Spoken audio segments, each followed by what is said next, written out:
I won't say the name, but a couple of people that are amongst the most powerful people in the world in terms of high finance have basically quoted almost all of this to me verbatim in conversations as how they see the world. And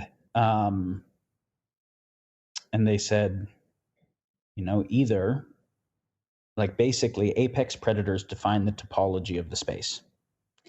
And so either you're the apex predator or somebody else is, but the apex predators are going to be the one who run shit. And if you don't like that, you just won't be one of the ones who run shit. One of the guys said pretty directly, all animals are either predators or prey. And predators don't feel bad when they kill prey. And if you feel bad when the prey humans die, then you just said what kind of animal you are, and that animal doesn't run the world. And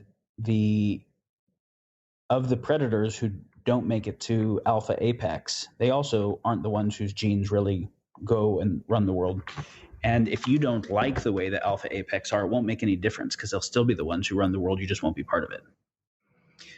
And, the same conversation went to other places about why the Holocaust was a good thing for Jews.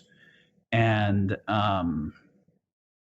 because they got the state of Israel and nukes and anti-Semitism became a bad word, and et cetera. Like, thinking about, you can see what that worldview does, right? The worldview makes people that think like that.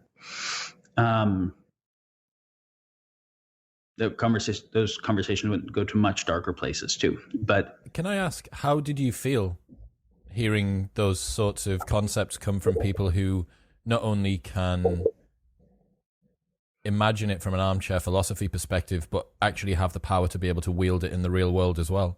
Was that distressing to hear, to sit down opposite somebody and hear that? Yeah, super distressing at first. It was something I didn't have a reference frame for from how I grew up.